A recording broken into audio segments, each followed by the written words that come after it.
ñuy tudd ci quartier yi loo fi màggee fi doon ay ndaw ñu ngi nii ci ginnaaw. ñii bu weekend bu jotee fan la ñu war a entraîner loolu war nañu ko xool. Abdoulaye Matar Diop da ngeen di wax li nga xam ne moom la def dafa recevoir ay magum Colobane jox leen jour mercredi. loolu yëpp fu am mais loolu loolu mooy ñàkk respecté doomu aadama yi loolu léegi dafa am lu am benn fi ngeen waroon dem yëpp dem moom fi. terrain bi suñu loxo la ne dañu bëgg ngeen reculer ngeen may ñu terrain bi dinañ ko teel par la force.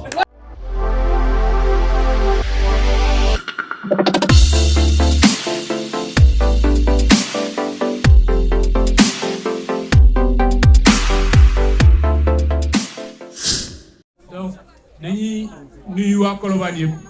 di remercier mbokk yi Gueule Tapée Fass Colobane yi yëpp ñi nga xam ne ñoom ñoo taxaw ci xeex bi taxaw fas yéene xeexal jeunesse su Colobane ñi am ci taxawaay boo xam ne mënuñ fee bañ a ñàkk toog ni ko Alassane waxee maay président ASC Colobane ñi may woowee Thierno Ndiaye mu xam ci tur Modibo ma nekk président ASC bi depuis presque 14 ans terrain bi nekk le seul espace de jeu bi nga xam ne moom moo des tey ci quartier wu Colobane bu ñu xoolee suñu commune nu mu tëddee ñetti quartier la Gueule Tapée Fass Colobane quartier yu ci nekk am nga ay ASC Colobane rek mooy quartier bi nga xam ne benn ASC moo ci nekk benn équipe bu nawetaan am espace bi nga xam ne fa la ñuy tàggatoo moom rek moo ñu desee ci biir quartier bi ñi bokk ko nag ak école football yi bokk ko aussi ak ndaw yi koñ bi di fa tàggatee suñu yaram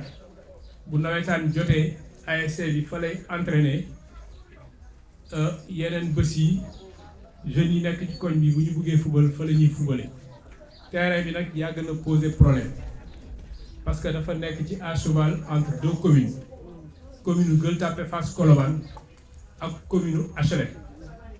ci découpage administratif dañ doon yaakaar sax yenn saa yi ne terrain bi commune HLM ci la bokkoon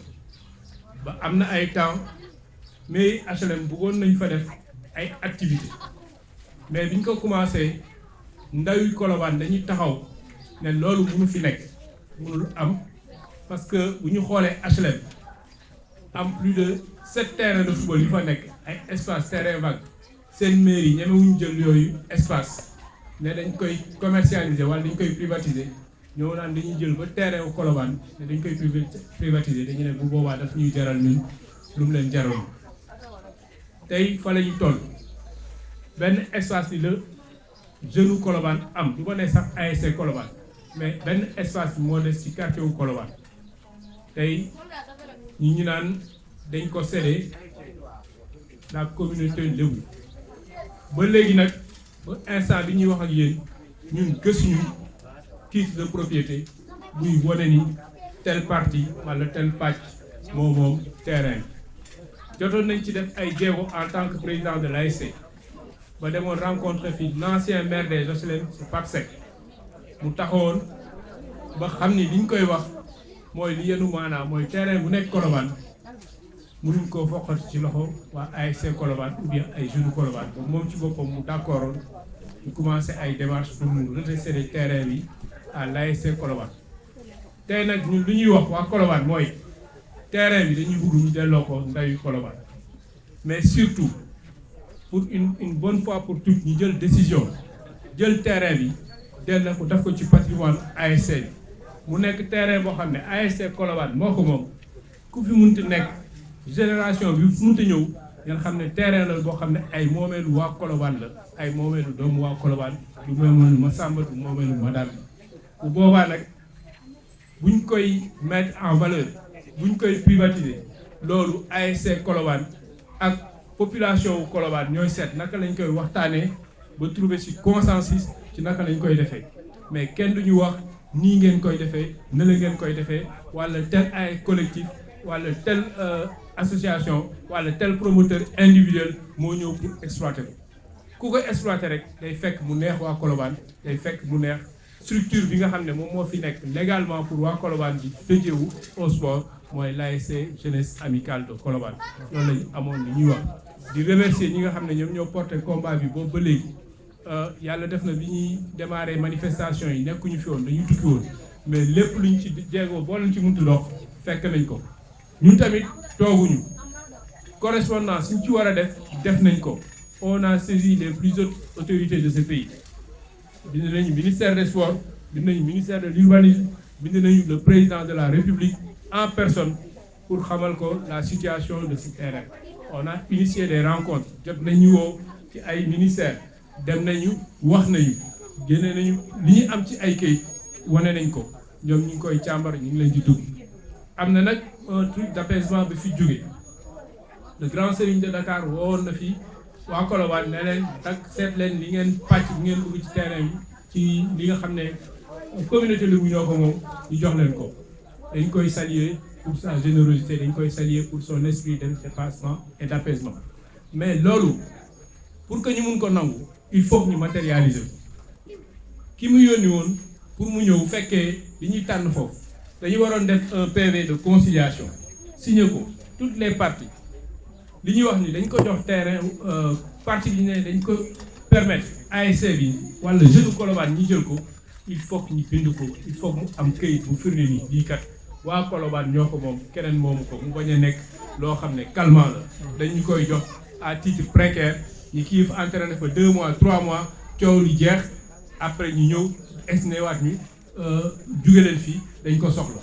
loolu moo mënul wéy. La situation de ce terrain là dañ ko war a clarifier une bonne fois pour bu fekkee loo xam ne tamit mënul nekk moomuñ ko mais dañ ko war a perte ñu xam ni kat dañ ko war a perte mais ci kaw lu leer mais loo xam ne on estime que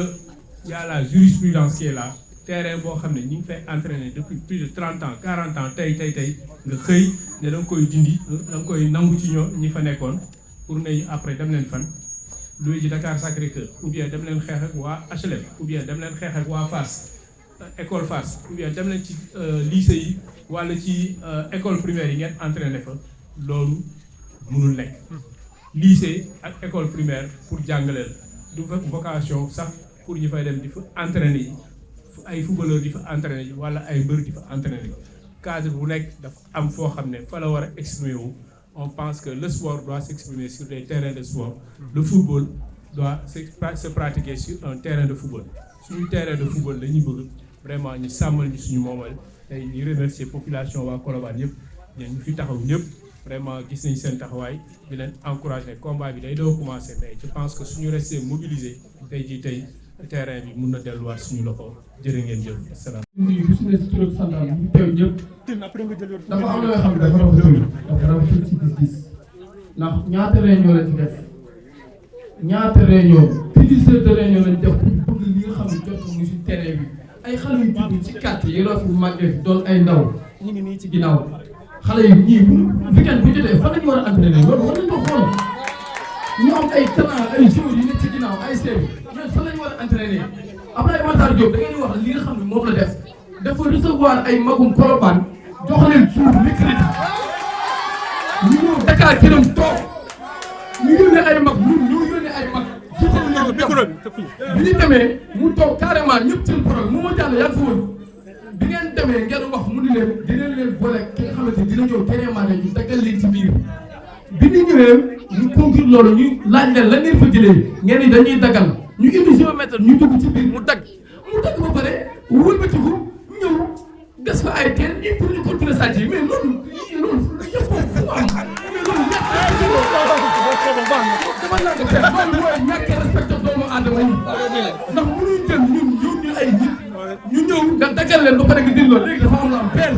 fi ngeen waroon dem yëpp dem fi ngeen waroon lancé ay message lancé ngeen ko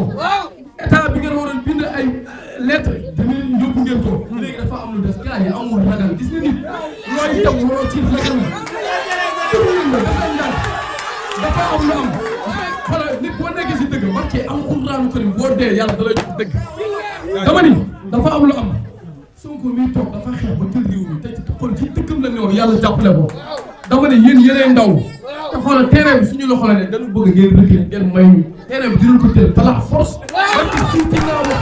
na xoolal man sënd li may wax ragal moo ko sama numéro 77 397 90 42 résistance allah pour seen terrain dama ni yéen yéenay ndaw terrain bi nañ ci teg suñu baxal ñu récupéré ko dañ ko bëgg a jël te incha allah barki Seydina Mohamed terrain bi ko day wallaay d'avoir bien voulu répondre à notre invitation aujourd'hui. Après cela, je voudrais aussi réserver une mention spéciale à toute la jeunesse de Colobane ici présente. Les gars et Dambalien, on est fiers de vous, la jeunesse de Colobane. Vous n'avez jamais failli à votre mission. Aujourd'hui, vous répondez à l'appel du quartier, à l'appel du sang. Vous répondez à l'appel d'un peuple qui est celui des Colobanois. Colobane a assez enduré. Aujourd'hui, ce qui nous réunit, c'est que ça fait maintenant quelques semaines, un bonjour, les autorités étatiques, en l'occurrence le sous-préfet de Dakar, est venu accompagner les forces de l'ordre et aussi des agents du ministère du cadre de vie pour déguerpir un terrain qui jadis a toujours été le théâtre de toutes les passions et joies en ce qui concerne le football. L'ASC Colobane, depuis 1980, utilise ce terrain pour s'entraîner. Au-delà de l'ASC, le quartier compte 3 écoles de football qui regroupent aujourd'hui des jeunes qui sont à l'âge d'aller à l'école, mais aussi de faire des loisirs. Et ils ont choisi le football comme sport. Vous n'êtes pas sans savoir qu'aujourd'hui, le football est un jeu où on ne joue plus. Le football est devenu aujourd'hui un business. Et nous, on a envie d'avoir des Sadio Mané issus de ce quartier-là. On a envie d'avoir des Khalidou Koulibaly issus de Colobane. C'est ça le rêve de Colobane. Et aujourd'hui, le terrain,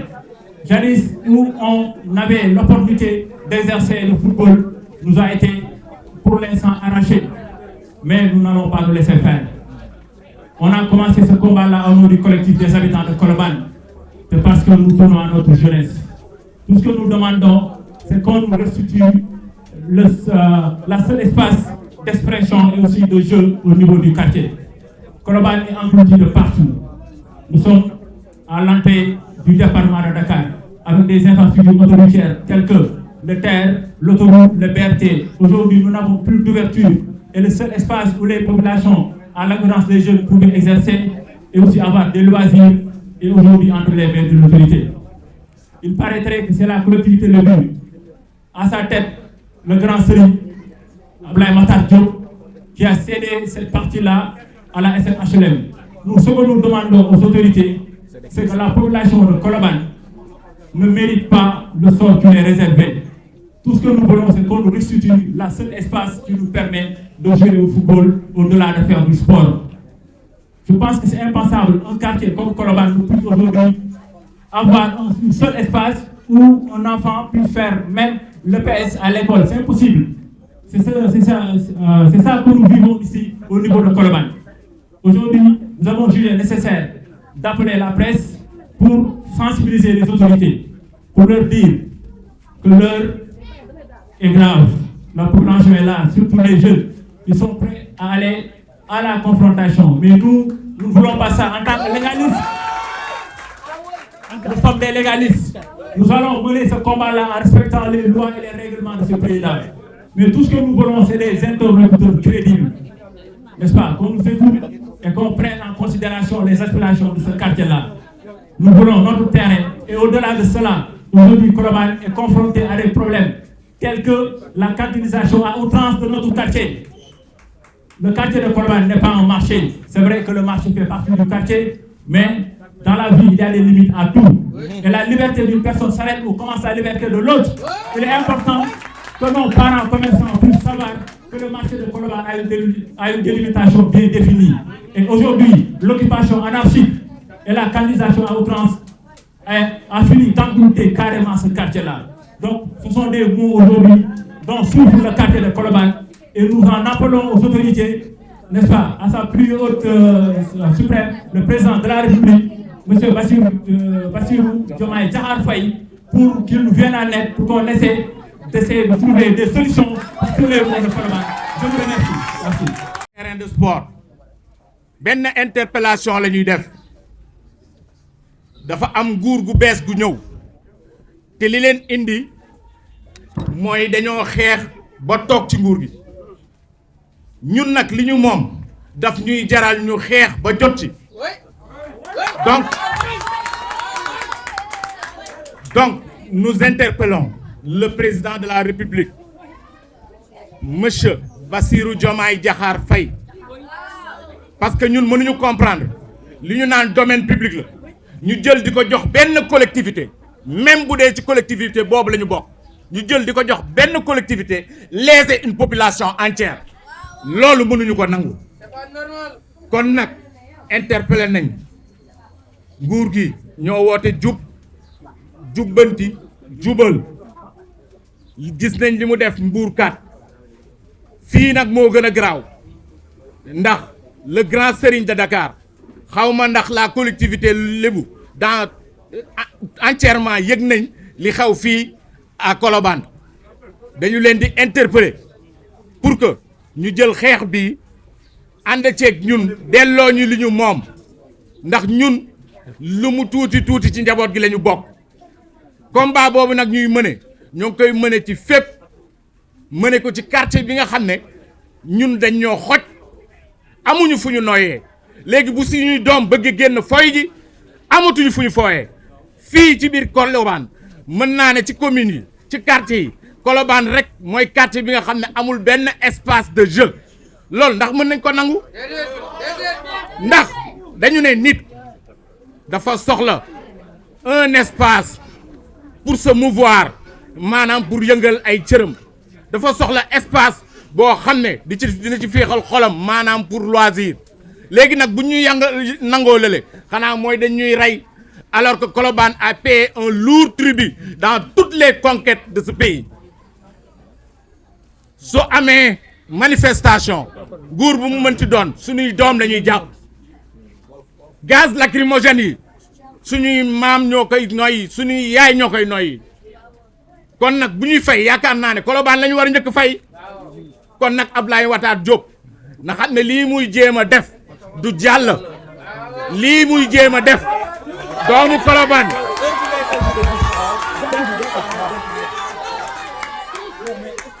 lii muy jéem a def lii muy tànte na ko delloowaat parce que man xam naa ne la collectivité lébu yëguñu li xew il y a une division au sein de cette collectivité mënuñu ci avancer parce que bokkuñu ci waaye xam nañ ne am na ñu yëg ak ñu yëgul xamuñu nag ndax jot nañ xaalis bay sédd wala séddalewu mais ñun li ñu bëgg mooy nañu delloo suñu terrain. kon tey jii Colobane après 44 ans ñu utiliser benn espace di fa entraîner di fa tàggatu di ci defar sunu yaram yenn xale yi bañ ñu jàdd ñu ñëw di fa entraîner par un coup de baguette magique la collectivité lébu ci laa bokk de ndax Ablaye Matar sama cousin la mais la collectivité lébu sous la direction du grand Serigne Abdoulaye Makhtar Diop jël ñaari hectares jaay ko SNHLM xañ waa Colobane benn espace bi nga xam ne am nañ ko pour di fa tàggatu ñu am benn ASC ñu am ñetti école de football anciens joueurs yi les vétérans di fa entraîner ñeneen ñiy defar seen yaram di fa entraîner ñu bëgg leen ko xañ du jour au lendemain loolu c'est une forfaiture qui ne passera pas loolu du jàll. gaa ñi Colobane fera face comme niñ ko mësa di defee Colobane mësul def ginnaaw ci benn combat te ci bii combat la ñuy commencé taxaw bu Colobane jógee rek ñu xam ni Colobane jóg nañu te amul dellu ginnaaw amul yox-yoxi nous ferons tous face à l'oppresseur parce que lii oppression la du jàll nag donc gaa ñi nañu xam ni Colobane li dal suñu kaw dafa bari après oui après l'occupation anarchique bi nga xam ne moom la ñuy dund bés bu nekk ba ñu naan dañuy désencombrer mënuñu koo am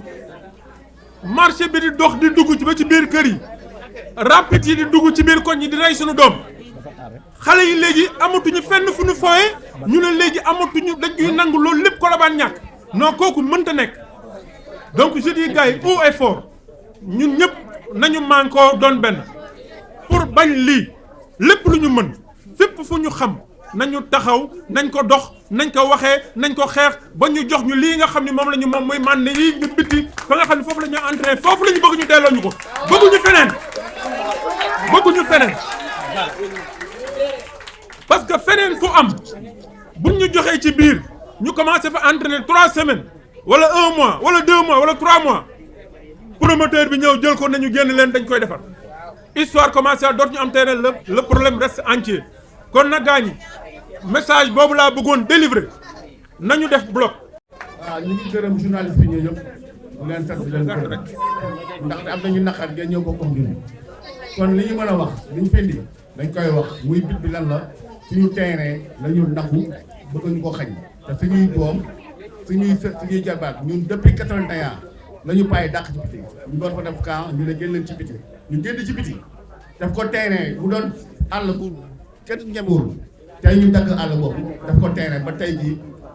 suñuy kilifa ñi nga xam ne ñun ay lébu lañu ñuy lébu ñoom ñu xañ ñu bëgg a jox keneen muy ñu bëgg a jox HLM ak ay tir kon tey du ñu nangu suñu doom yi nga xam ne ñoo war a jël ñoo terrain bi ëllëg war a tere seen baay tere seen ndey ak seen baay tere seen ndey ak seen baay ñu bëgg leen ko xañ xale yaa ñu toog seen ginnaaw ku ci ne am nga talent boo xam ne tey ay taayomaa nag ñeneen ñun fa ñu egg ñii war a fi mën a egg kon suñuy doom duñu leen xañ di jox keneen HLM ay kër lay dafa di jaay tip kii dëkk ñu fi ñu ay Sénégal lañu Diomaye Faye bi ñuy fal président moo njëkk a bañ yi moo Sonko kon ñii dañ koy bañ ba tëdd ci raay bi suñu terrain lañu soxla amul nii amul ndam suñu terrain nañu ko jox ñun Colobane ñoo bokk ndey ñoo bokk bàyyi nañu jox cër respect et réciproque